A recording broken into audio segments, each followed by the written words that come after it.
കുട്ടികളെ നമ്മൾ ഒന്നാമത്തെ ക്വസ്റ്റ്യൻ്റെ ആൻസർ ഡിസ്കസ് ചെയ്യാണ് കേട്ടോ. ശ്രദ്ധിക്കണം. The difference between two terms of an arithmetic sequence having common difference 3. പൊതുവ്യത്യാസം 3 ആയ സമാന്തര ശ്രേണിയുടെ രണ്ട് പദങ്ങൾ തമ്മിലുള്ള വ്യത്യാസമാകുന്നത്. ഇപ്പം ഞാനിവിടെ ഒരു അരിത്തമാറ്റിക് സീക്വൻസ് എഴുതാണ്, ഒരു സമാന്തര ശ്രേണി 4, 7, 10, 13, 16 എക്സെട്ര. അപ്പോൾ എൻ്റെ ക്വസ്റ്റ്യൻ ഇതാണ്, ഈ അരിത്തമാറ്റിക് സീക്വൻസിൽ ഇവർ തമ്മിലുള്ള ഡിഫറൻസ് എത്ര? 3. ഇവർ തമ്മിലുള്ള ഡിഫറൻസോ 3. ഇവർ തമ്മിലുള്ള ഡിഫറൻസോ 3. ഇവർ തമ്മിലുള്ള ഡിഫറൻസോ 3. അപ്പോൾ ഇതിൽ നിന്ന് നമ്മൾ മനസ്സിലാക്കേണ്ടത് കോമൺ ഡിഫറൻസ് 3 ആണെന്ന് പറയുമ്പോൾ ഒരു എക്സാമ്പിൾ പറയാം കേട്ടോ. ഇവർ ഏത് ടേമുകൾ തമ്മിലുള്ള ഡിഫറൻസ് എടുത്താലും അത് കോമൺ ഡിഫറൻസിൻ്റെ ഒരു മൾട്ടിപ്ലൈക്കും. ഇപ്പം ഞാനിവിടെ ഒരു ഡിഫറൻസ് എടുക്കുകയാണ്, 7ഉം 16ഉം തമ്മിലുള്ള ഡിഫറൻസ്. നിങ്ങൾക്കറിയാം അത് 9 ആണെന്ന്. 9 എന്ന് പറയുന്നത് 3യുടെ ഒരു മൾട്ടിപ്പിളാണ്, 3യുടെ ഒരു ഗുണിതമാണ്. ഒന്നുകൂടെ സിമ്പിളായിട്ട് പറഞ്ഞാൽ അത് മൾട്ടിപ്പിളായിട്ട് വരുന്നുണ്ടെങ്കിൽ ആ 9നെ നമുക്ക് എന്ത് ചെയ്യാൻ പറ്റുന്നുണ്ടാവും? 3 കൊണ്ട് ഡിവൈഡ് ചെയ്യാൻ പറ്റുന്നുണ്ടാവും. 3 ആൻസർ കിട്ടുമല്ലോ. ഇനി ഈ 4ഉം 16ഉം എടുത്തു കഴിഞ്ഞാലോ ഡിഫറൻസ് എത്ര വരുന്നത്? 12 ആണ് വരുന്നത്. അപ്പോൾ ഈ 12നെ നമുക്ക് എന്ത് ചെയ്യാം? 3 കൊണ്ട് ഡിവൈഡ് ചെയ്യാം. അപ്പോൾ ഡിഫറൻസ് ഉണ്ട് എന്ന് പറഞ്ഞ് നമ്മളോട് പറയുന്നുണ്ടെങ്കിൽ ആ ഡിഫറൻസിനെ തീർച്ചയായിട്ടും ആ നമ്പറിനെ തീർച്ചയായിട്ടും കോമൺ ഡിഫറൻസ് ആയ അല്ലെ പൊതുവ്യത്യാസമായ 3 കൊണ്ട് ഡിവൈഡ് ചെയ്യാൻ സാധിക്കുന്നുണ്ടാവും. അപ്പോൾ ഞാൻ ചോദിക്കട്ടെ, 10നെ 3 കൊണ്ട് ഡിവൈഡ് ചെയ്യാൻ പറ്റുമോ? ഇല്ല. 25നെ 3 കൊണ്ട് ഡിവൈഡ് ചെയ്യാൻ പറ്റുമോ? ഇല്ല. 41നെ 3 കൊണ്ട് ഡിവൈഡ് ചെയ്യാൻ പറ്റുമോ? അതുമില്ല. പക്ഷേ 36നെ ഡിവൈഡ് ചെയ്യാം. അപ്പോൾ ഈ ക്വസ്റ്റ്യൻ്റെ ആൻസർ എന്ന് പറയുന്നത് എത്രയാണ്? 36 ആണ് ഈ ക്വസ്റ്റ്യൻ്റെ ആൻസർ. അപ്പോൾ 36നെ മാത്രമേ കോമൺ ഡിഫറൻസ് കൊണ്ട് ഡിവൈഡ് ചെയ്യാൻ സാധിക്കുള്ളൂ. അതുകൊണ്ട് 36 ആണ് ഈ ക്വസ്റ്റ്യൻ്റെ answer. Okay, then second question. Sum of the first 13 terms of an arithmetic sequence is 65. അപ്പോൾ സം അതായത് നോക്കണേ, തുക എന്ന് പറയുന്നത് എത്രയാ? സം 65 ആണ്. ഇനി sum of first 13 terms, number of terms അതായത് പദങ്ങളുടെ എണ്ണം, അതെത്രയാന്ന് പറഞ്ഞിട്ടുണ്ട്? 13 ആണ് എന്ന് പറയുന്നുണ്ട്. അങ്ങനെയാണെങ്കിൽ മിഡിൽ ടേം കണ്ടുപിടിക്കാൻ ഒരു ഇക്വേഷൻ ഉണ്ട്. മിഡിൽ ടേം അതായത് മധ്യപദം, ഓർമ്മയുണ്ടോ? തുക ഡിവൈഡഡ് ബൈ പദങ്ങളുടെ എണ്ണം, അതായത് sum divided by number of terms. എത്രയാണ് വരുന്നത് തുക? പറയും. 65 അല്ലേ? 65 ഡിവൈഡഡ് ബൈ 13. 65ൽ എത്ര 13 ഉണ്ട്? 5 എണ്ണം ഉണ്ടോ? ശരിയല്ലേ? അപ്പോൾ ഈ മധ്യപദം എന്ന് പറയുന്നത് 13 ടേം ആണെങ്കിൽ മിഡിൽ ആരുണ്ടാവും? നിങ്ങളൊന്ന് ആലോചിച്ച് നോക്കി. മിഡിൽ എത്രാമത്തെ ടേമാണ് വരിക? മിഡിൽ വരിക 7th ടേമാണ്, അതായത് 7ാം പദമാണ്. ആ 7ാം പദം എത്രയാണെന്ന് നമ്മൾ കണ്ടെത്തി? 5 ആണെന്ന് കണ്ടുപിടിച്ചു. അപ്പോൾ ഈ ക്വസ്റ്റ്യൻ്റെ ആൻസർ എത്രയാണ്? 5 ആണ്. ഓക്കെ, അപ്പോൾ നിങ്ങൾ ആൻസർ എഴുതുമ്പോൾ വീഡിയോൻ്റെ ഒന്ന് റിപ്പീറ്റ് ചെയ്ത് കേട്ടിട്ട് വേണം എഴുതാൻ കേട്ടോ.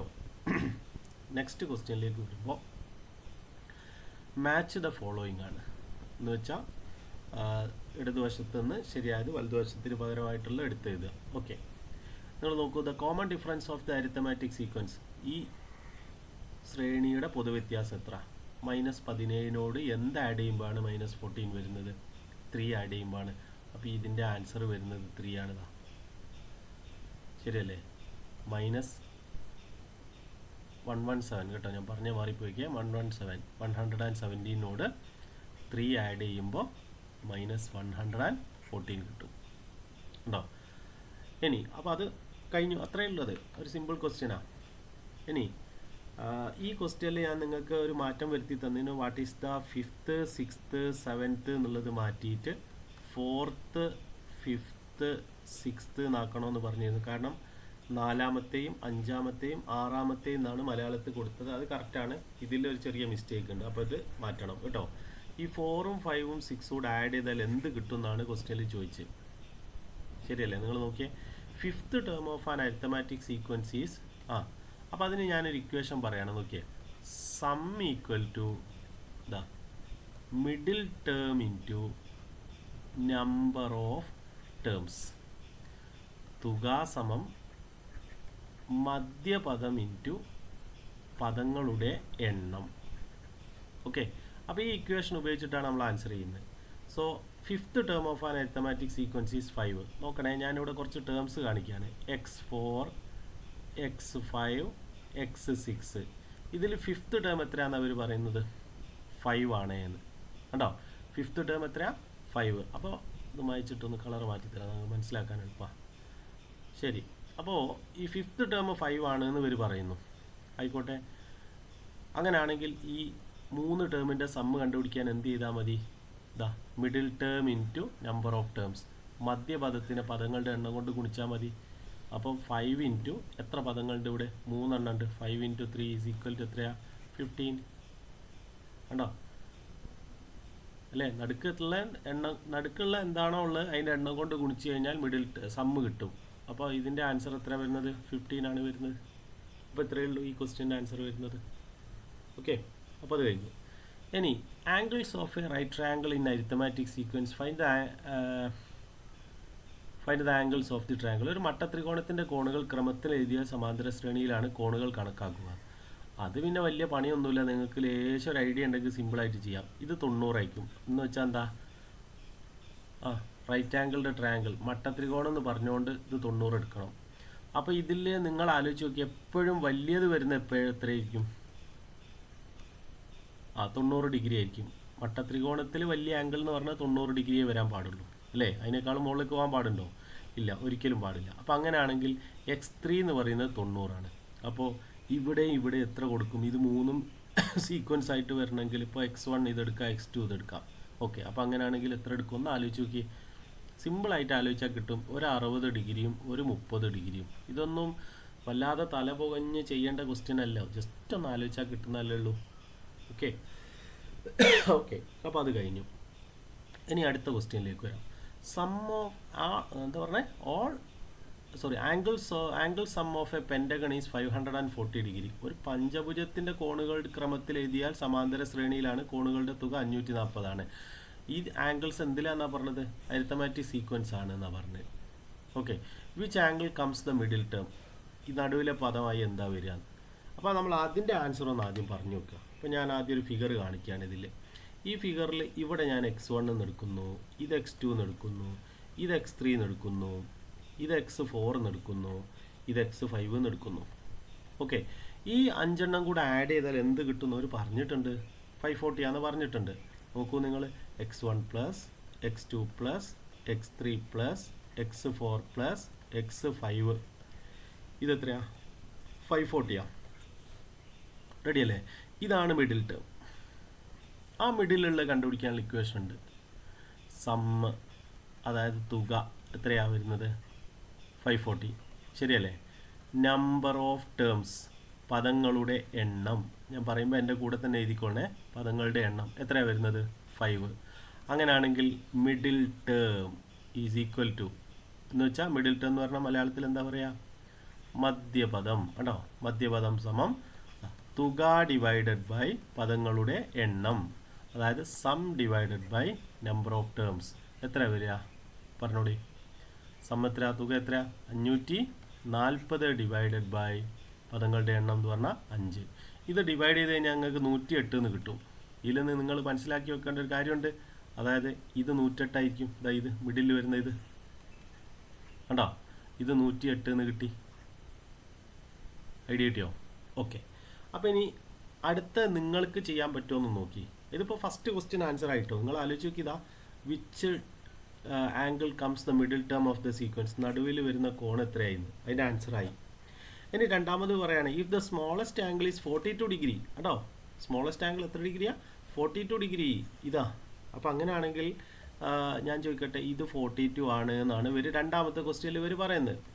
ഓക്കെ, ഇത് 42 ആണെങ്കിൽ നിങ്ങളെ ലോജിക്ക് ഉപയോഗിച്ച് പറയും, ഇതിൻ്റെ മിഡിലുള്ളത് കണ്ടുപിടിക്കാൻ ഒരു ഐഡിയ ഉണ്ടല്ലോ.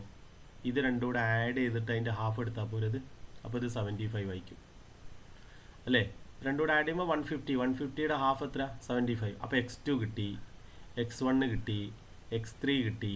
എനിക്ക് തോന്നുന്നത് 3 എണ്ണേ ചോദിച്ചിട്ടുള്ളൂ അവരെന്ന്. ഓക്കെ, നിങ്ങൾ ഏറ്റവും ചെറിയ 42 ഡിഗ്രി ശ്രേണിയുടെ പൊതുവ്യത്യാസം എന്തായിരിക്കും അല്ലേ? The smallest angle is 42 degree. What is the difference between consecutive terms of the sequence? Consecutive terms എന്താണെന്ന് ചോദിച്ചാൽ നമുക്ക് വേണമെങ്കിൽ ഒരു കാര്യം ചെയ്യാം. ഇതൊന്ന് കോമൺ ഡിഫറൻസ് കണ്ടുപിടിക്കാം അല്ലേ? എനിക്ക് തോന്നുന്നു 33 ആണ് കോമൺ ഡിഫറൻസ് വരുന്നത്. അങ്ങനെയാണെങ്കിൽ നമുക്ക് എന്ത് ചെയ്യാം? അടുത്ത ടേം ഇത് പറയാം. പറഞ്ഞൂടെ? ഇത് പറയാം. കോമൺ ഡിഫറൻസ് നമ്മൾ D 33 ആണെന്ന് ഫൈൻഡ് ചെയ്തു. അപ്പോൾ ചുരുക്കി പറഞ്ഞാൽ ഇത് അത്ര വലിയ കോംപ്ലിക്കേറ്റഡ് ക്വസ്റ്റ്യൻ ഒന്നുമല്ല, ഒരു സിമ്പിൾ ക്വസ്റ്റ്യൻ ആണ്. റെഡിയല്ലേ? ശരി, നെക്സ്റ്റ് ക്വസ്റ്റ്യൻ നോക്കൂ. 1/11, 2/11, 3/11 എക്സെട്ര ഉണ്ടോ? 1/11, 2/11, 3/11 സമാന്തര ശ്രേണിയിലാണ്. ഇവർ പറയാണ് what is the first integer from the sequence. നിങ്ങളൊന്ന് ആലോചിച്ച് നോക്കിയാൽ 1/11, 2/11, 3/11 ഇതിങ്ങനെ പോകുമ്പോൾ കുറേ അങ്ങ് എത്തിക്കഴിഞ്ഞാൽ 11/11 എന്ന് വരൂലേ? ഈ 11/11 ആണ് 1, അതാണ് ഫസ്റ്റ് ഇൻറ്റീജർ. അപ്പോൾ ഇതിൻ്റെ ആൻസർ 1 അല്ലേ? ആദ്യത്തെ എണ്ണൽ സംഖ്യ 1 ആണ്. What are the 2 positions of the other integers? കുറേ അങ്ങ് എത്തിക്കഴിഞ്ഞിട്ടുണ്ടെങ്കിൽ ഒരു 22/11 വരൂലേ? അതെന്ന് പറഞ്ഞാൽ 2. കുറേ അങ്ങ് എത്തിക്കഴിഞ്ഞാൽ ഒരു 33/11 വരൂലേ? അതാണ് 3. അപ്പോൾ ഇൻറ്റീജേഴ്സ് ഏതൊക്കെയാണ് പിന്നെ വരാൻ ചാൻസ് ഉള്ളത്? 2ഉം 3ഉം കണ്ടോ? 2ഉം 3ഉം. ഓക്കെ, ഇനി ഇവർ ചോദിച്ചൊരു ചോദ്യമുണ്ട്, ക്ലാസ് ശ്രദ്ധിക്കേ. 1+ എന്താ ചോദിച്ചത്? 1/11, 2/11, 3/11 എന്നിവ സമാന്തര ശ്രേണിയിലാണെന്നൊക്കെ കഴിഞ്ഞിട്ട് 11 ഇതുവരെ കണക്കാക്കാൻ എങ്ങനെ? 1/11, 2/11, 3/11 എക്സെട്ര 1 വരെ പ്ലസ് ചെയ്യാൻ. ഈ 1 എത്തുമ്പോഴാണ് ചിലർക്ക് കൺഫ്യൂഷൻ. അതിപ്പോൾ എന്താ ചെയ്യാൻ? എടോ, ഈ 1 കിട്ടിയത് 11/11 ആണ്, ശരിയല്ലേ? അപ്പോൾ ഇതിൻ്റെ എല്ലാത്തിൻ്റെ ഡിനോമിനേറ്റർ 11 അല്ലേ? മോളിൽ എന്താ ഉണ്ടാകുക? 1+, 2+, 3+, 4+ എക്സെട്ര +11. നിങ്ങൾ ഏതെങ്കിലും ഇക്വേഷൻ ഉപയോഗിച്ചിട്ട് കഴിഞ്ഞാൽ അതും കിട്ടിയിട്ടില്ലെങ്കിൽ നിങ്ങൾ നേരിട്ട് ആഡ് ചെയ്തിട്ടെങ്കിലും ഇതിൻ്റെ ആൻസർ കണ്ടുപിടുത്തുക. 66 ആ വരിക. 66/11 ഈസ് ഈക്വൽ ടു എത്രയാ? 6. അപ്പോൾ ഈ ക്വസ്റ്റ്യൻ ആൻസർ 6 ആണ്. കഴിഞ്ഞു, കണ്ടോ? ഇനി അടുത്ത ക്വസ്റ്റ്യൻ നോക്കിയേ. Common difference of an arithmetic sequence is 5. Common difference എന്താ? 5 ആണ്. What is the difference between 11th and first term? എന്ന് വെച്ചാൽ 11ാം പദത്തിൻ്റെയും 1ാം പദത്തിൻ്റെയും വ്യത്യാസം എത്ര? അതിനാദ്യം ഞങ്ങളോട് ചോദിക്കട്ടെ, 1ാം പദത്തിൽ നിന്ന് 11ാം പദത്തിലെത്താൻ എത്ര ഡി കൂട്ടണം? 10 ഡി കൂട്ടിയാൽ 11ാം പദമായില്ലേ? 1ാം പദത്തിനോടുകൂടെ ഫസ്റ്റ് ടേമിനോടുകൂടെ 10 ഡി ആഡ് ചെയ്താൽ 11th ടേം ആയില്ലേ? അങ്ങനെയല്ലേ നമ്മൾ പഠിച്ചേ? x11 കിട്ടാൻ x1 കൂടെ എത്ര ഡി ആഡ് ചെയ്യണം? 10 ഡി പഠിപ്പിച്ച് തന്നിട്ട് ഈ 2 നമ്പറോട് ആഡ് ചെയ്തിട്ടുണ്ടെങ്കിൽ ഇത് കിട്ടും, ഇത് കിട്ടും. ഓക്കെ, അപ്പോൾ അങ്ങനെയാണ് 10 ഡി എന്ന് പറയുമ്പോൾ എന്താ വരുന്നത്? പറയും 10 ഇൻറ്റു കോമൺ ഡിഫറൻസ് എത്ര? 5 ആണ്. 10 ഇൻറ്റു 5 എന്താ? 50. അപ്പോൾ ഒന്നാമത്തെ ക്വസ്റ്റ്യൻ ആൻസറായി. ഇനി ഞാൻ ചോദിക്കട്ടെ, ഇതേ വ്യത്യാസം വരുന്ന മറ്റ് 2 പദസ്ഥാനങ്ങൾ എഴുതുക. അപ്പോൾ ഞാനൊരു ക്ലാസ്സിൽ ഇത് പറഞ്ഞപ്പോൾ എല്ലാ കുട്ടികളും പറഞ്ഞു x2ഉം x12ഉം. അപ്പോൾ വേറൊരാളോട് ചോദിച്ചപ്പോൾ അയാൾ പറഞ്ഞു x3ഉം x13ഉം. കണ്ടോ, ഇവരൊക്കെ തമ്മിലുള്ള ഡിഫറൻസ് 10 അല്ലേ? 10 ഡി അല്ലേ വരുന്നത്? നോക്കൂ നിങ്ങൾ, 10 ഡി കറക്റ്റ് അല്ലേ? ഇവർ തമ്മിലോ 10 ഡി. സിമ്പിൾ അല്ലേ? അപ്പോൾ ഇത് നിങ്ങൾ മനസ്സിലാക്കുക കേട്ടോ. വലിയ കോംപ്ലിക്കേറ്റഡ് സംഭവമൊന്നുമല്ല, സിമ്പിളാണ്. 10 ഡി എന്ന് പറയുമ്പോൾ 50 തന്നെ. What is the difference between sum of the first 10 terms and sum of the next 10 terms of the sequence? അത് ഞാനൊരു കാര്യം പഠിപ്പിച്ചു നോക്കിയോ. 2, 4, 6, 8, 10, 12, 14, 16, 18, 20 ഇതൊന്ന് ആഡ് ചെയ്ത് നോക്കിയാൽ ഇത് എത്ര എണ്ണം ഉണ്ട്? ഇതൊരു അരിത്തമാറ്റിക് സീക്വൻസ് ആണ് അല്ലേ? ഈ അരിത്തമാറ്റിക് സീക്വൻസിലെ ഫസ്റ്റ് 5 ടേമിൻ്റെ സം എത്ര? ഒന്ന് ആഡ് ചെയ്ത് നോക്കിയാൽ 6, 12, 20, 30. ഓക്കെ, ഇത് 30 ആണ്. ഇത് ആഡ് ചെയ്ത് നോക്കി 26ഉം 32, 42, 50, 60, 80. ഓക്കെ, അപ്പോൾ ഞാൻ ചോദിക്കട്ടെ, ഈ അരിത്തമാറ്റിക് സീക്വൻസിലെ ഫസ്റ്റ് 5 ടേമിൻ്റെ സമ്മും നെക്സ്റ്റ് 5 ടേമിൻ്റെ സമ്മും തമ്മിലുള്ള ഡിഫറൻസ് എത്ര?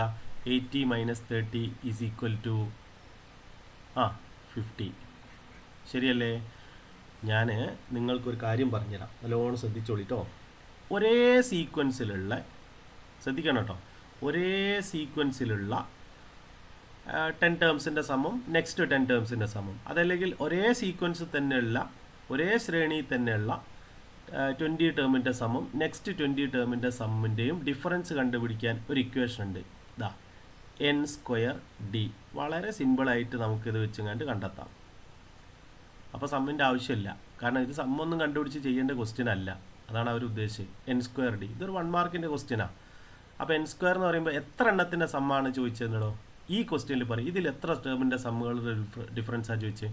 5 ടേമിൻ്റെ. അപ്പോൾ 5² ഇൻറ്റു ഡി എത്ര? കോമൺ ഡിഫറൻസ് ഇവിടെ 2. 5² ഇൻറ്റു 2 എന്ന് വെച്ചാൽ 25 ഇൻറ്റു 2 ഈസ് ഈക്വൽ എത്ര? 50. ഇതന്നെയല്ലേ ആൻസർ? നമ്മൾ വളരെ കഷ്ടപ്പെട്ടുങ്ങാണ്ട് സമ്മൊക്കെ കണ്ടുപിടിച്ച് ചെയ്തിട്ട് കിട്ടിയ ആൻസറും ഇതും സെയിം അല്ലേ? ഓക്കെ, അപ്പോൾ ഇതെവിടെ പോസിബിൾ ആവുള്ളൂ? സെയിം സീക്വൻസിലായിരിക്കണം കേട്ടോ. നോക്കൂ, ഇത് രണ്ടും ഒരേ സീക്വൻസിലുള്ള ഡിഫറൻസ് അല്ലേ? അത് ശ്രദ്ധിക്കണം കേട്ടോ. അല്ലാതെ രണ്ട് ഡിഫറൻറ്റ് സീക്വൻസ് തന്നുകൊണ്ട് അതിലുള്ള കണ്ടുപിടിക്കാൻ പറഞ്ഞാൽ അത് പോസിബിൾ അല്ല. ഓക്കെ, ഇനി നമ്മളെ കാര്യത്തിലേക്ക് വരാം. ഇവിടുത്തെ ഡി എത്ര? 5 ആണ്. ക്വസ്റ്റ്യനിൽ തന്നിട്ടുണ്ട് അല്ലേ? 5 ആണ് ഗിവൺ ആണ്. ഇതാ പൊതുവ്യത്യാസം 5 ആണ്. ഓക്കെ, ആദ്യത്തെ 10 പദങ്ങളുടെ തുകയും അടുത്ത 10 പദങ്ങളുടെ തുകയും തമ്മിലുള്ള ഡിഫറൻസ് ആണ് കാണേണ്ടത് അല്ലേ? Sum of the first 10 terms and next 10 terms. അപ്പോൾ എന്ന് പറഞ്ഞാൽ എന്താ വരിക? പറയും 10 പദങ്ങൾ എന്ന് പറയുമ്പോൾ ഞാൻ ഇക്വേഷൻ പറഞ്ഞു, n square into D. n എത്രയാ? 10 സ്ക്വയർ ഇൻറ്റു ഡി എത്ര? 5 എന്ന് വെച്ചാൽ 100 ഇൻറ്റു 5 ഈസ് ഈക്വൽ ടു എത്രയാ? 500. ഫിനിഷ്. സിമ്പിൾ. സമ്മൊന്നും കാണാതെ നമ്മൾ സമ്മ് കണ്ടുപിടിച്ച് കൊടുത്തു, ഡിഫറൻസ് കണ്ടുപിടിച്ച് കൊടുത്തു. ഈസി അല്ലേ? അതും കഴിഞ്ഞു. അടുത്ത ക്വസ്റ്റ്യൻ. ഇനി sum of the 5th and 7th term of an arithmetic sequence is 30. അപ്പം ഞാനിവിടെ ഇങ്ങനെ ഒന്ന് എഴുതിയേക്കട്ടെ. 5th അതേപോലെ തന്നെ 7th ആഡ് ചെയ്തപ്പോൾ അവർക്ക് കിട്ടിയ ആൻസർ എത്രയാ? 30. ഓക്കെ, ഇനി എൻ്റെ ചോദ്യം ഇതാണേ. ഇവിടെ വെച്ചിട്ട് ഞാൻ നിങ്ങളോടത്തൊരു ചോദ്യം ചോദിക്കട്ടെ. ഇതിൻ്റെ മിഡിലല്ലേ ആരുള്ളത്? x6 ഉള്ളത്. ഇത് എത്ര ഉണ്ടാവുക? 15 അല്ലേ? അല്ലേ? ആലോചിച്ച് നോക്ക്, 15 അല്ലേ? അപ്പോൾ ഇതാ നോക്കി നിങ്ങൾ, ഈ ക്വസ്റ്റ്യൻ്റെ ആൻസർ കിട്ടി. 6th ടേം എത്രയാണെന്ന് കിട്ടി. പക്ഷേ വേറൊരു ക്വസ്റ്റ്യൻ കൂടി ചോദിച്ചിക്കേ. What is the sum of the first term and 11th term? 11th ടേമും ഫസ്റ്റ് ടേമും തമ്മിലുള്ള ഡിഫറൻസ് സം എത്ര? 11ഉം അതേപോലെ തന്നെ മാറിപ്പോയി, 1ഉം 11ഉം കേട്ടോ. ഫസ്റ്റ് ടേമും അതേപോലെ തന്നെ 11th ടേമും തമ്മിലുള്ള സം എത്ര വരിക? അത് നിങ്ങളൊരു കാര്യം ശ്രദ്ധിക്കേണ്ടതുണ്ട് കേട്ടോ. ഇതൊന്ന് ഓർത്ത് വെച്ചാൽ മതി. ഈ 5ഉം അതേപോലെ തന്നെ ഈ 7നോട് ആഡ് ചെയ്തിട്ടുണ്ട്, 12 അല്ലേ? ഈ 1ഉം അതേപോലെ തന്നെ ഈ 11നോട് ആഡ് ചെയ്താലും 12 അല്ലേ? അപ്പോൾ ഈ 30 തന്നെയാണ് ഇതിൻ്റെ സമ്മായിട്ട് വരിക. ഓക്കെ, ഇനി ഇതേപോലെ വരുന്ന അടുത്ത ടേം നോക്കിയോട്ടോ. x2ഉം x10ഉം ഇതിൻ്റെ സമ്മും 30 ആയിരിക്കും. കാരണം ഈ 2ഉം 10നോട് ആഡ് ചെയ്താൽ 12. ഇതേപോലെ വേറൊന്ന് വരുന്നുണ്ട്, x3ഉം x9ഉം. ഇത് രണ്ടും കൂടെ ആഡ് ചെയ്താലും സമ്മ് വരുന്നത് 30 തന്നെ ആയിരിക്കും. കാരണം 9ഉം 3യോട് ആഡ് ചെയ്താൽ 12 ആണ്. ഇതിൻ്റെ മിഡിലിൽ വരുന്ന x6, അതായത് 6th ടേം കിട്ടാൻ ഈ 30യുടെ ഹാഫ് എടുത്താൽ മതി.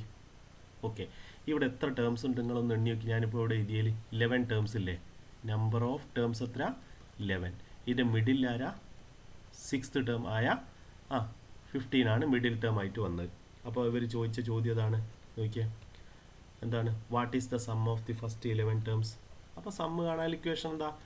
Middle term into number of terms, മധ്യപദം ഇൻറ്റു പദങ്ങളുടെ എണ്ണം. കണ്ടോ?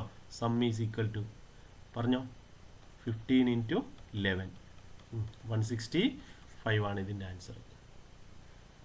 ഓക്കെ, അടുത്ത question. If the terms of ഇത് ടെക്സ്റ്റ് ബുക്കിലെ ക്വസ്റ്റ്യൻ തന്നെയാണ് കേട്ടോ, ഡയറക്റ്റ് ക്വസ്റ്റ്യൻ തന്നെയാണ്. അപ്പോൾ ഒന്ന് ശ്രദ്ധിക്കുക. If the terms of an arithmetic sequence are natural numbers and leaves the remainder same remainder on dividing by the common difference. സമാന്തര ശ്രേണിയുടെ പദങ്ങൾ എണ്ണൽ സംഖ്യകളായാൽ പദങ്ങളെ പൊതുവ്യത്യാസം കൊണ്ട് ഹരിച്ചാൽ ഒരേ ശിഷ്ടമായിരിക്കും. Okay, what is the common difference of the arithmetic sequence? ഈ സീക്വൻസിൻ്റെ ഇതിൻ്റെ കോമൺ ഡിഫറൻസ് എത്ര? ഞാൻ പറ 5 അല്ലേ? സിമ്പിൾ. അപ്പോൾ ഒന്നാമത്തെ ക്വസ്റ്റ്യൻ ആൻസറായി. What is the remainder when each term is divided by common difference? ഓരോന്നിനെയും കോമൺ ഡിഫറൻസ് കൊണ്ട് ഡിവൈഡ് ചെയ്ത റിമൈൻഡർ എന്താ? ഇതിനെ 5 കൊണ്ട് ഡിവൈഡ് ചെയ്യാം. 0 ടൈംസ് പോസിബിൾ ആണ്. ഇപ്പോൾ 1 ആണ് ഡിഫറൻസ് വരുന്നത്, അല്ല റിമൈൻഡർ വരുന്ന സിസ്റ്റം വരുന്നത്. 6ൽ എത്ര 5 ഉണ്ട് അല്ലേ? ഒരെണ്ണാണുള്ളത്, 1 ബാലൻസ് വന്നു. 11ൽ എത്ര 5 ഉണ്ട്? 2, 1 ബാലൻസ് വന്നു. 60ൽ എത്ര 5 ഉണ്ട്? 3, 5 ഉണ്ട്, 1 ബാലൻസ് വന്നു. അപ്പോൾ എല്ലാത്തിലും ബാലൻസ് 1 ആണ്. ബാലൻസ് എന്ന് പറഞ്ഞാൽ റിമൈൻഡർ ആണ്. റിമൈൻഡർ എത്രയാണ്? 1 ആണ്. അപ്പോൾ ഇതിൻ്റെ ആൻസറും 1 ആണ്. ഇനി അടുത്ത ചോദ്യം. ഈ ശ്രേണിയെ മറ്റൊരു തരത്തിൽ വിവരിക്കുക. അത് നിങ്ങൾ എഴുതണം. ടെക്സ്റ്റ് ബുക്കിലുണ്ട്, ടെക്സ്റ്റ് ബുക്കിൽ നോട്ട് ചെയ്തിട്ടുണ്ടാവും. അതായത് 1നോട് കണ്ടിന്യൂസ് ആയിട്ട് 5 ആഡ് ചെയ്യുന്നു. അതല്ലെങ്കിൽ എന്താ പറയുക, sequence of natural numbers leaving remainder 1 on division by 5. Okay, സമാന്തര എണ്ണൽ സംഖ്യകൾ 5 കൊണ്ട് ഹരിക്കുമ്പോൾ ശിഷ്ടം 1 വരുന്ന ശ്രേണി. അതാണത് കേട്ടോ. ഞാൻ അവിടെ എഴുതി കാണിക്കില്ല, നിങ്ങൾ എഴുതിയാൽ മതി. ഓക്കെ, ഇനി വേറൊന്ന്. ഈ ശ്രേണിയിൽ ഇങ്ങനെ പോയിട്ടുണ്ട്, കുറേ അങ്ങ് എത്തിക്കഴിഞ്ഞാൽ നമുക്ക് ഇതിൻ്റെ സമ്മ് കണ്ടുപിടിക്കണം. Describe the sequence in words and write what is the sum of the first 17 terms? 17 ടേമിൻ്റെ സമ്മ് കണ്ടുപിടിക്കണം. ഓ 17 ടേമിൻ്റെ സം എങ്ങനെ കണ്ടുപിടിക്കുക ഒന്ന് ആലോചിച്ച് നോക്കി. അപ്പോൾ 1 ഉണ്ട്, 6 ഉണ്ട്, 11 ഉണ്ട്, 16 ഉണ്ട് അല്ലേ? ഞാനിതൊന്ന് എഴുതിയൊക്കെ കേട്ടോ. 21, 26 അടുത്ത ആരാ? 31, 36 അടുത്ത ആരാ? 41, 46 പിന്നെ ആരാ? 51, 56. ഞാൻ വെറുതെ എഴുതുക കേട്ടോ, ഇങ്ങനെ എഴുതേണ്ട ആവശ്യമൊന്നുമില്ല, എന്നാലും നിങ്ങൾക്ക് മനസ്സിലാൻ വേണ്ടി എഴുതുക. 61, 66, 71, 76, 81, 86. ഇപ്പോൾ എത്ര എണ്ണം ആയിടോ? 1, 2, 3, 4, 5, 6, 7, 8, 9, 10, 11, 12, 13, 14, 15, 16, 17. അധികമായി. അപ്പോൾ അവസാനത്ത് വായിച്ചോളാം. 86 വേണ്ട. ഓക്കെ, ഇത് വായിച്ചു. ഇതിൻ്റെ മിഡിൽ എത്രാമത്താ വരിക? ഒന്ന് ആലോചിച്ച് നോക്കി പറയാം. ഇതിൻ്റെ മിഡിൽ എത്രാമത്താ വരിക? 1, 2, 3, 4, 5, 6, 7, 8, 9, 41 അല്ലേ വരുന്നത്? അങ്ങോട്ടും ഇങ്ങോട്ടും എണ്ണം കറക്റ്റ് ആയിക്കണം. 1, 2, 3, 4, 5, 6, 7, 8. അപ്പോൾ 41ൻ്റെ ഫസ്റ്റിൽ വരുന്ന 8. ഇവിടുന്ന് ഇങ്ങോട്ട് 1, 2, 3, 4, 5, 6, 7, 8 കറക്റ്റാ. അപ്പോൾ മിഡിൽ ടേം 41 ആണെങ്കിൽ ഈ 17 ടേമിൻ്റെ സം കണ്ടുപിടിക്കാൻ എന്ത് ചെയ്താൽ മതി? 41 × 17 കഴിഞ്ഞു പോരെ? എത്ര എളുപ്പമുള്ള ക്വസ്റ്റ്യൻ അത് നോക്കി നിങ്ങൾ. ഇനി അടുത്ത് the common difference of an arithmetic sequence is 1/2. Common difference 1/2 ആണ്. What is the difference between 7th and 17th term? അപ്പോൾ ഞാൻ നിങ്ങളോട് ചോദിക്കട്ടോ, 7th ടേമിൽ നിന്ന് 17th ടേമിലേക്ക് എത്താൻ എത്ര കോമൺ ഡിഫറൻസ് ആഡ് ചെയ്യണം? 10D. 7 നിന്ന് 17ലേക്ക് എത്താൻ 10D ആഡ് ചെയ്താൽ പോരെ? ആലോചിച്ച് നോക്കി. അങ്ങനെയാണെങ്കിൽ 10 × ഹാഫ്. 10 × ഹാഫ് എന്ന് പറഞ്ഞാൽ എത്ര? 5. അപ്പോൾ ആ ക്വസ്റ്റ്യൻ ആൻസറായി. What should be added to 10th term to get 20th term? 10th ടേമിൽ നിന്ന് 20th ടേമിലേക്ക് എത്താൻ എന്ത് ആഡ് ചെയ്യണം? 10D ആഡ് ചെയ്യണം. അപ്പോഴും 10D എന്ന് പറഞ്ഞാൽ എത്ര? 5. അപ്പോൾ അതിൻ്റെ ആൻസറായി. If 11th term is 24, what is the first term? 11th term 24 ആണെങ്കിൽ ഫസ്റ്റ് ടേം എന്താണ് പറയും? 11ാം പദം 24 ആയാൽ ആദ്യ പദം എന്ത്? x11ൽ നിന്ന് എന്ത് മൈനസ് ചെയ്താൽ x1 കിട്ടും? ആലോചിച്ച് നോക്കി. x11ൽ നിന്ന് പറയും. x11ൽ നിന്ന് 10D മൈനസ് ചെയ്താൽ x1 അല്ലേ? 11 10 മൈനസ് ചെയ്യുമ്പോൾ x1 കിട്ടിയില്ലേ? അപ്പോൾ ആണ് x11 24 ആണെങ്കിൽ അതിന് 5 മൈനസ് ചെയ്താൽ പോരെ? അപ്പോൾ എത്ര ഉണ്ടാവും? ആലോചിച്ച് നോക്കി. 11th ടേം 24 അപ്പോൾ 24 എത്ര മൈനസ് ചെയ്യണം? 5 മൈനസ് ചെയ്താൽ x1 ആയില്ലേ? ഓക്കെ, 24 5 മൈനസ് ചെയ്താൽ എത്ര? 19. 19 ഈസ് ഈക്വൽ ടു എന്താ വരുന്നത്? x1. മനസ്സിലായോ? സംശയമില്ലല്ലോ? ഓക്കെ, അപ്പോൾ ഈ ക്വസ്റ്റ്യൻ പേപ്പർ നിങ്ങൾ നോക്കിയേ. സത്യത്തിൽ ഇത് ചെയ്ത് കഴിഞ്ഞപ്പോഴേക്ക് നിങ്ങൾക്ക് മനസ്സിലായിട്ടുണ്ടാവും ഇത് ഇത്രയേ ഉള്ളൂ എന്ന്. അപ്പോൾ ഇതാണ് നമ്മുടെ മാത്സിൻ്റെ പ്രശ്നം. ക്വസ്റ്റ്യൻ വായിച്ചിട്ട് മനസ്സിലാവാത്തൊരു പ്രശ്നമാണ് നമ്മൾ സാധാരണ എക്സാമിന് ഉണ്ടാവുക. ഇതൊരാൾ ക്വസ്റ്റ്യൻ ഒന്ന് പറഞ്ഞു തന്നാൽ നമുക്ക് എളുപ്പത്തിൽ ആൻസർ കിട്ടും. അപ്പോൾ ആ ഒരു പ്രശ്നം ഓവർകം ചെയ്യണമെങ്കിൽ എന്ത് ചെയ്യണം? ക്വസ്റ്റ്യൻ പേപ്പർ നന്നായിട്ട് ഹാർഡ് വർക്ക് ചെയ്ത് പഠിക്കുക കേട്ടോ. നമ്മൾ എത്ര എഫേർട്ട് എടുക്കുന്നോ അത്രയും ക്വസ്റ്റ്യൻ നമുക്ക് സിമ്പിളായി കിട്ടും. ടെക്സ്റ്റ് ബുക്ക് മാത്രം പഠിച്ചാൽ പോരാ, എക്സ്ട്രാ ക്വസ്റ്റ്യൻസ് കൂടെ പഠിച്ചെങ്കിൽ മാത്രമേ നമുക്ക് എക്സാമിന് ഫുൾ മാർക്കിൽ എത്താൻ സാധിക്കൂ. അതല്ലെങ്കിൽ എല്ലാം നമുക്കറിയാം. ടീച്ചർ ക്ലാസ്സിലെടുക്കുന്ന സമയത്ത് ക്വസ്റ്റ്യൻ ഡിസ്കസ് ചെയ്യുന്നതുകൊണ്ടാണ് നമുക്ക് എളുപ്പമാകുന്നത്, അല്ലാതെ നമുക്ക് ക്വസ്റ്റ്യൻ മനസ്സിലായിട്ടല്ല. അതായത് എടുക്കുന്ന ആൾ ടീച്ചർ എന്ത് ചെയ്യാണ്? നിങ്ങൾക്ക് കൃത്യമായിട്ട് അതിൻ്റെ എക്സ്പ്ലനേഷൻ തരുന്നതുകൊണ്ട് മാത്രമാണ് നിങ്ങൾക്ക് അതിൻ്റെ ആൻസർ എളുപ്പം ചെയ്യാൻ പറ്റുന്നത് കേട്ടോ. അപ്പോൾ ഇനി എന്ത് ചെയ്യണം? ക്വസ്റ്റ്യൻ പേപ്പർ നന്നായിട്ട് പഠിക്കണം, എന്നാലേ നിങ്ങൾക്ക് എളുപ്പമാവുള്ളൂ എക്സാം. Okay, good. അപ്പോൾ ഇതൊന്ന് ചെയ്തോളൂ കേട്ടോ.